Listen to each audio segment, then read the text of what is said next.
আমরা এই ধরনের অনুষ্ঠান আসলে চাই না। এটা যে হোক, আমাদের কোনো সাংবাদিক আহত হোক, এটাই তো আমরা চাই না। হ্যাঁ, তাকে যে আমরা সম্বোধনা দিব, এটারও আমাদের দরকার নাই। আমরা এমন একটা বাংলাদেশ চাই যে বাংলাদেশে কোনো জার্নালিস্ট তার নিউজ কভার করতে যেয়ে যেন আহত না হন। এই যে আহত না হওয়াটা, এটার যেমন গভর্নমেন্টের একটা দায় আছে বা সিকিউরিটি ফোর্সেসের যেমন দায় আছে, সে যাতে নির্বিচারে গুলি না করে, ক্রাউড কন্ট্রোলের হোক আর যেই ইয়েতেই হোক। আর একই সাথে যারা সংবাদপত্র চালান, ওনার, তাদের একটা বড় দায় আছে। আমরা এবার জুলাই আগস্টে এসে দেখেছি আমাদের যারা অনেক রিচ সংবাদপত্র, যাদের মালিক হয়তো বা অনেক বড় বড় ইন্ডাস্ট্রি ফ্যাক্টরি চালান, তারা তাদের জার্নালিস্টদেরকে হোস্টাইল এনভায়রনমেন্ট কভার করার যেই ইকুইপমেন্ট লাগে, সেফটি ইকুইপমেন্ট একটাও দেন নাই। কারো হেলমেট নাই, কারো বুলেট প্রুফ জ্যাকেট নাই, কারো ভালো সেফটি গিয়ার নাই। খুবই আপনি যদি আমাদের ফটোগ্রাফারদেরকে দেখেন বা যারা ভিডিও জার্নালিস্ট, তারা যেই রিস্ক নিয়ে জার্নালিজম করেন, পৃথিবীতে এমন রিস্ক কেউ নেয় আমি তো দেখি নাই। এবং এমন একটা সময় যেখানে আপনার নির্বিচারে বলে মেহেদির যে গল্প শুনে ওনার পাশের থেকে দাঁড়িয়ে গুলি করে মারছে, ভয়াবহ একটা বিষয়। তো সেই জায়গা থেকে আমি মনে করি এই আজকের এই অনুষ্ঠানের পরে আমাদের যারা ওনার, যারাই সংবাদপত্র চালাবেন, যারাই টেলিভিশন স্টেশন চালাবেন, যারাই ওয়েবসাইট চালাবেন, তারা যাদেরকে রাস্তায় পাঠান ক্রাউডকে কভার করার জন্য, কোনো হোস্টাইল এনভায়রনমেন্ট কভার করার জন্য, তারা যেন সেফটি গিয়ার রাখেন। নাহলে আপনারা প্রোটেস্ট করেন। ঢাকা রিপোর্টার্স ইউনিটির এটা নিয়ে প্রোটেস্ট করা উচিত, জাতীয় প্রেস ক্লাবের প্রোটেস্ট করা উচিত, এবং বিএফইউজে এবং ডিইউজের এটা নিয়ে ভয়াবহ রকমের প্রোটেস্ট করা উচিত। আমাদের কোনো ভাই যেন সেফটি গিয়ার নিয়ে যেন তাকে কোনো হোস্টাইল কোনো এনভায়রনমেন্ট কভার করতে না হয়। এইরকম তো না, অনেকে আপনি জানেন না, এমন সমস্ত জায়গায় যারা যে তারা রিপোর্ট করেন, চিন্তাই করা যায় না। আপনি ঝঞ্ঝা বিক্ষুব্ধ সমুদ্রে যে রিপোর্ট করেন, তারা রিপোর্ট করেন হচ্ছে রোহিঙ্গা ক্রাইসিস, আপনার ভয়াবহ এক একটা বিষয়, কিন্তু কারো কোনো সেফটি গিয়ার নাই, সেফটি ইকুইপমেন্ট নাই। আমরা চাই না এটা হোক, এবং আমরা চাই বাংলাদেশের সবাই যেন প্রত্যেকটা ঘটনা রিস্ক ফ্রি ওয়েতে কভার করতে পারেন। ডিজাইন, এলিগেন্স, বিউটি, সেরা পণ্য সবার জন্য জেভিকো। আমি আজকে অনেকগুলো গল্প শুনলাম, আমারও অনেকগুলো গল্প আছে। আমরা সবাই একটা ভয়াবহ একটা 6টা সপ্তাহ, আমি বলবো যে জুলাইয়ের 15 তারিখে 14 তারিখের থেকে অগাস্টের 5-6 তারিখ পর্যন্ত 5 তারিখ পর্যন্ত একটা ভয়াবহ একটা সময় আমরা কাটিয়েছি। আমি বলবো যে যারাই সংবাদপত্র সাংবাদিক ছিলেন, সবাই একটা সবাই আমরা ট্রমাটাইজ ছিলাম। কেউ কি ট্রমার বাইরে ছিলাম আমি তো দেখি নাই। আমরা কি আহত হয়েছি? কেউ আহত হই নাই, এটাই তো। বাট আমরা ট্রমার মধ্যে ছিলাম। আমাদের বুকটাকে বন্ধ করার জন্য যা ইচ্ছা তারা তাই করেছেন, এবং এটা আনফর্চুনেটলি আমাদের মধ্যেই কেউ কেউ আবার তাদের ফেউ হিসেবে কাজ করেছেন, তাদের দালাল হিসেবে কাজ করেছেন। তারা দেখতে পেরেছেন যে তাদের পায়ের তলা থেকে মাটি চলে যাচ্ছে। যারা এই যে পূর্বাচলের প্লটের লোভে বা দুনিয়ার যত রকমের কোনো ব্যাংকের ডিরেক্টরশিপের লোভে বা কোনো ব্যাংকের ঋণের লোভে এই যে জার্নালিজম করতে যে দালালি করেছেন, তারা আমাদেরকেই যে তাদের মাস্টারদের কাছে আমাদের নামে বলে আসছেন। এই আকন তো এটা বলেছে, সোহেল তো এই আজকে যে ওর সাথে কথা বললো, শফিক তো ঘরের মধ্যে বসে গুটি চালতেছে। আমাদের প্রত্যেকটা শব্দ তারা স্ক্রুটিনি করেছেন, প্রত্যেকটা সেন্টেন্স তারা মেপে মেপে দেখেছেন এটা কি এই এক নায়কতন্ত্রকে প্লিজ করার মতো এবং আপনি অ্যাবসোলুট সারেন্ডার তার কাছে করতে হবে, কোনো ধরনের নেই। এবং পরে এমনই হলো যে ওরাই লেগে গেছে কে কত তেল দিতে পারে। পরবর্তীতে দেখবেন যে অনেক সাংবাদিক কিন্তু স্বৈরাচারের প্রথম দিকে ছিলেন, পরে পারেন, তেল যুদ্ধে পারেন নাই। ঠিক আছে, আমি একটু কম তেল পড়ে গেছে উনি আউট। আপনি দেখুন PM এর অফিসে দেখেন, ওগুলো তো ক্লাসিক। ওইটা নিয়ে আসলে আমি সবাইকে বলি যে যতগুলো প্রেস কনফারেন্স করছে প্রত্যেকটা আর্কাইভ করে রাখেন। আপনি তেল যুদ্ধ দেন, মানে কে কতটুকু তেল দিতে পারে, এবং যারা একটু তেলে কম পড়ে যাচ্ছে সে আবার নাই। হ্যাঁ, তা অনেক কিছুই নাই। কি একটা মানে আজব একটা 15টা বছর আমরা কাটিয়েছি, মানে এটা চিন্তা করা যায় না। আমাদের গভর্নমেন্ট বা এই ইন্টারিম গভর্নমেন্টের কাজ হচ্ছে freedom of speech, freedom of press, freedom of association মানুষের কাছে ফিরিয়ে দেওয়া। আকন ভাই বললেন যতটুকু স্বাধীনতার সঙ্গে, আমি বলবো যতটুকু স্বাধীনতা না, ফুল স্বাধীনতা। কারো কোনো স্বাধীনতায় আমরা 1 ইঞ্চি পর্যন্ত আটকাবো না।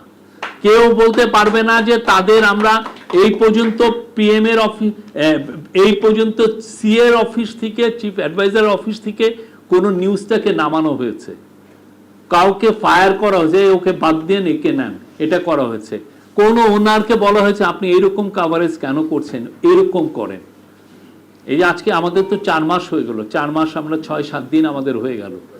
আপনি জিজ্ঞেস করেন আমরা কাউকে বলেছি কিনা। এইরকম স্বাধীনতা বাংলাদেশের ইতিহাসে, বাংলাদেশের প্রেস এবং একটা থ্রাইভিং প্রেস, এটা তো এমন না যে 1-2টা প্রেস, এখানে হাজার হাজার ওয়েবসাইট আছে, শ নিউজ পেপার আছে এবং ডজন ডজন টেলিভিশন স্টেশন আছে। কেউ বলতে পারবে কাউকে আমরা একটা নিউজের ক্ষেত্রে আমরা ইন্টারভেন করেছি? একটা নিউজের ক্ষেত্রে। কালকে দেখতেছিলাম যে রিপোর্টার্স উইদাউট বর্ডারের ইয়েতে আসছে যে বাংলাদেশ একটা ডেঞ্জারাস প্লেস। হ্যাঁ, ওইটা আবার আওয়ামী কিছু দালালরা আবার এটা শেয়ারও দিচ্ছে যে বাংলাদেশ ডেঞ্জারাস প্লেস হয়েছে।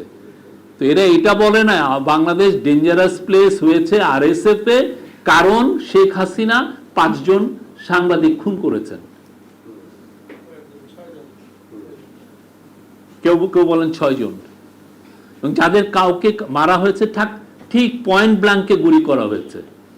সাইদ খান সে তো ফিরে আসছে, আমরাও তো গায়েব হয়ে যেতাম। গুম জননী আমাদেরকেও তো গুম করতে পারতেন। তো আমাদের আবার অনেকে আমাদের ডাউট করছেন যে আমরা কি, আবার আমাদেরকে নিয়ে কেউ কেউ বলছেন যে আমাদের সময় তো প্রচুর কেস হচ্ছে অনেকের এগেনস্টে। কিন্তু আপনারা যে দেখেন একটা কেস কি আমরা করেছি? বের করেন আমরা একটা কেস করেছি নাকি? অ্যাক্রিডিটেশন কার্ড দেওয়া হয়েছে 5,000-এর উপরে সাংবাদিক অ্যাক্রিডিটেশন কার্ড পেয়েছে। তো সেখান থেকে বাদ পড়েছে 169 জন। তার মধ্যে আমি ধরলাম 2-1 জন সাংবাদিকও ছিলেন যারা বাদ পড়েছেন। আমরা বলেছি এটা রিভিউ করছি আমরা। হ্যাঁ, কিন্তু এটাকে চালাচ্ছে যে দেশে কোনো মানে সেই আগের একটা যুগ এসে পড়লো, বুঝছেন? কিছু কিছু লোক সারা জীবন দালালি করতে করতে স্বাধীনতাটাও জানে না যে স্বাধীনতা কি জিনিস। তার ডিএনএর মধ্যে স্বাধীনতা নাই, ওটা ও ইরেজ হয়ে গেছে। আমরা স্বাধীন জার্নালিজমে বিশ্বাস করি, সর্বোচ্চ স্বাধীন। প্রফেসর ইউনূস এডিটরদেরকে ইনভাইট করেছিলেন তার সাথে মিট করার জন্য। ওইখানে উনি বলেছেন যে আপনারা লেখেন, আমাদের ভুল ত্রুটি নিয়েও লেখেন, কে আমরা কোনোদিন মানা করব না। এবং আমরা এই পর্যন্ত উই হ্যাভ কেপ্ট আওয়ার ওয়ার্ডস। 4 মাসে আমরা কাউকে মানা করি নাই। 4 মাসে আমরা এই কোম্পানিরে বলি নাই যে আবু সালে এখন আমাদের বিরুদ্ধে লিখছে ওনাকে সরিয়ে দেন। আমাদের সিকিউরিটি এজেন্সি বলে নাই, আমাদের DGFI বলে নাই, আমাদের NSI বলে নাই। আমরা যারা প্রেস উইংয়ে আছি আমরা কেউ, আপনি যদি কোনো কমপ্লেন পান আমাদেরকে বললেন যে উনি করেছেন, আমার এই কলিগটা করেছেন। উই হ্যাভ নট, আমরা কাউকে এটা করিনি। আপনারা ফ্রি টু রাইট, আপনারা লেখেন। আপনারা বাংলাদেশের, আপনারা যদি আমাদের ভুল ত্রুটি না ধরা দেন আমরা জানবো কিভাবে? আমি এই যে 4 মাসে পাওয়ারে থেকে দেখেছি যে পাওয়ারে থাকলে এক ধরনের অন্ধত্ব কাজ করে, আপনি সব দেখেন না। অনেক জায়গায় আপনার চোখ লিমিট হয়ে যায়, আপনার ভীষণটা এমন হয়ে যায়, এই পাশ আর দেখা হয় না। এই পাশ ওই পাশ দেখানোর দায়িত্ব হচ্ছে সংবাদপত্র, প্রেস, টিভি এবং নিউজ ওয়েবসাইটদের। তারা আমাদেরকে দেখাবে যে না আপনি এই জায়গায় ভুল করছেন। বা আপনি এই জায়গাটা ইন্টারভেন করেন, এই জায়গাটায় আপনার দৃষ্টি কম পড়ছে, আমরা আপনাদের কাছ থেকে এই রোলটা চাই। আমরা এটাও বলবো না কনস্ট্রাকটিভ জার্নালিজম করেন, আমরা জার্নালিজম করেন, গঠনমূলক এগুলোও বলছি না, আপনি জার্নালিজম করেন, জার্নালিজম যেটা ইথিক্যাল জার্নালিজম, যে জার্নালিজম মানুষকে ইনফর্ম করে, যে জার্নালিজম বাংলাদেশকে এগিয়ে নেয়, এমন জায়গায় নিয়ে যায় যে জায়গায় আমরা একটা প্রসপারাস সোসাইটি পাই, প্রোগ্রেসিভ সোসাইটি পাই, এমন একটা জার্নালিজম যারা বাংলাদেশের কোনো লোক যেন ক্ষতিগ্রস্ত না হয়, সে মাইনরিটি হোক মেজরিটি হোক, কেউ যেন আপনার জার্নালিজম দ্বারা ক্ষতিগ্রস্ত না হয়। সজ্ঞানে করবেন না, অজ্ঞানেও যেন না করেন, আমরা ওই জার্নালিজম চাই। এবং সেই জন্য আমরা কাজ করছি। আমরা আমাদের তরফ থেকে মিডিয়া কমিশন আমরা করা হয়েছে, খুবই ব্রিলিয়ান্ট। অনেকে বলছেন যে মিডিয়া কমিশনে যারা আছেন তারা, আমি বলবো যে আপনারা দেখেন তাদের কাজটুকু, দে আর গুড পিপল। এবং আমরা আশা করি তাদের রিপোর্টের ভিত্তিতে, ওই রিপোর্টগুলো নিয়ে সংবাদপত্রের ওনার, সংবাদপত্রের বড় বড় সাংবাদিক, টিভি ওনার, টিভির বড় বড় সাংবাদিক, আমাদের যারা ম্যাস মিডিয়ার যারা বোদ্ধা, সবার সাথে বসে আমরা এমন একটা জায়গায় জার্নালিজম প্রেস ফ্রিডমকে নিতে চাই যেখানে কোনো ধরনের কোনো অবস্টেকল না থাকে।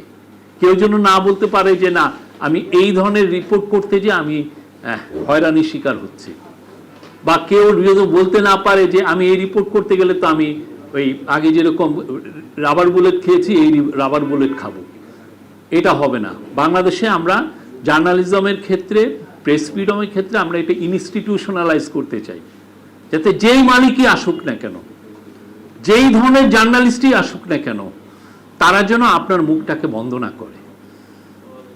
এটা হলো আমাদের লক্ষ্য। এবং আমাদের জার্নালিস্টদের বোঝা উচিত যে তারা আন্দোলন, তারাও আমি তাদেরকে আহ্বান করি আপনারা ভালো আন্দোলন করেন, এমন আন্দোলন যাতে আপনাদের যেই জায়গাগুলোয় আপনাদের শর্টকামিং ছিল, সেই আমরা সত্যিকার অর্থে এই পর্যন্ত এই যে অনেক বছর ওয়েস্ট বোর্ডটা হচ্ছে না, সেটা নিয়ে আমরা কোনো আওয়াজ পাচ্ছি না। আমাদের যারা ছোট ভাই বোন যারা জার্নালিজমে ঢুকে, অনেকে 5-10 হাজারে ঢুকে, গার্মেন্টসের শ্রমিকের চেয়েও তার বেতন কম। যারা এই যে কাজগুলো এই ওনারা করছেন, তাদেরকে তো সবার সামনে তাদেরকে উন্মোচন করা উচিত যে এরা এইটা করছেন। যে সমস্ত প্রতিষ্ঠান হয়েছে এটা, যারা এগুলো বেতন দিতে পারবেন না, ভাই আপনারা জার্নালিজম করেন না, দরকার নাই, আপনার ওয়েবসাইট চালানো দরকার নাই, আপনার কিছুই চালান। আপনার জার্নালিজম একটা কন্টেন্ট করা অনেক টাকার বিষয়, জার্নালিস্টদেরকে অনেক ইনভেস্ট করতে হয়। আপনি যদি ইনভেস্ট না করতে পারেন, বন্ধ করে দেন। আর আমাদের যারা ইউনিয়ন অনেক হয়েছে, আপনারা অনেক অনেক বেশি লালায়িত ছিলেন পূর্বাচলের প্লট, উত্তরার প্লট নিয়ে। জার্নালিস্ট ভাই বোনদের জন্য একটু কথা বলেন দয়া করে। সারা জীবন তো নিজের আখের গুছাইছেন, দেখেন তাদের হয়ে ফাইট করেন, তাদের যেগুলো সত্যিকার অর্থে তাদের বেনিফিটের নিয়ে ফাইট করেন, তাদের যেগুলো সাংসারিক জীবনে যে জিনিসগুলো লাগে, তাদের প্রেস ফ্রিডম নিয়ে ফাইট করেন। আমাদের এইটা আমরা অনেক তাবেদারি করছি পলিটিক্যাল পার্টিগুলোর, সেই জায়গাতে সরে এসে জার্নালিস্টদের তাবেদারি করি। ইয়াং একটা ছেলে, সে যাতে একটা সুন্দর পরিবেশে সে জার্নালিস্ট করতে পারে, ছেলে বা মেয়ে, তার পাশে দাঁড়াই। আমি আর কিছু বাড়িয়ে বলবো না। আমি থ্যাংক ইউ মাসতুল ফাউন্ডেশনকে, এটা ব্রিলিয়ান্ট একটা প্রোগ্রাম করেছেন।